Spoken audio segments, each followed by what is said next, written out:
მე ვარ ჯინო დოლინი, ტერმინალის დირექტორი. ტერმინალი არის პირველი ქართული საერთო სამუშაო სივრცე, იგივე coworking-ი.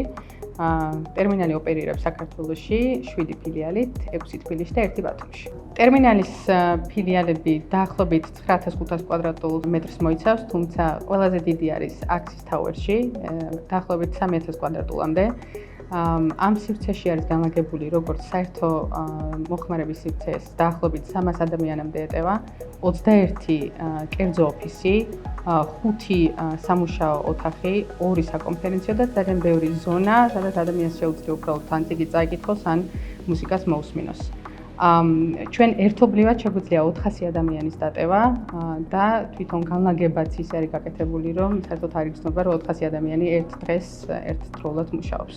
Axis Tower-ზე არჩევანი გავაკეთეთ, დავიწყეთ ფიქრი იმის შემდეგ, რაც დადგა საჭიროება, რომ ტერმინალს ფილიალი ქონოდა ბიზნეს ცენტრში.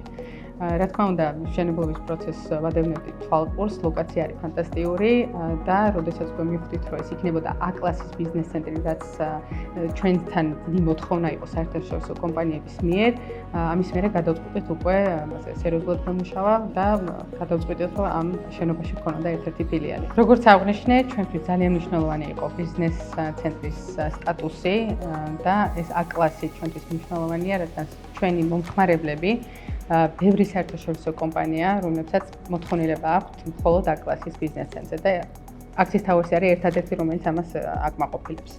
ასევე მისი მულტიფუნქციონირება ის, რომ სავაჭრო ცენტრია, ფიტნეს კლუბი, აუზი, რესტორნები, ეს ჩვენი წევრებისთვის ძალიან კომფორტულია, რადგან ეკონომიას აკეთებენ იმ გადაადგილების დროის, რაც საკმაოდ დიდი ფუფუნებაა. ასევე ამ სივრცეში მე პირადად და ჩვენი თანამშრომლები 400 ადამიანი იყენებს პარკინგის სივრცეს, სავაჭრო ცენტრს, რა თქმა უნდა, ფიტნეს ცენტრს. პირადად ტერმინალი არ იყენებს საკონფერენციო დარბაზებს, თუმცა ჩვენთან არსებული კომპანიები, რომლებსაც აქვს დიდი ღონისძიებები და ტერმინალი ვერ აკმაყოფილებს, ისინი აუცილებლად ჯავშიან Axis Tower-ის საკონფერენციო დარბაზებს. ტერმინალ Tower-ი დაახლოებით 5 წელია, რაც Axis Tower-ში ოპერირებს და ჯამში კომპანიის იმიჯზე ეს ძალიან დადებითად აისახა.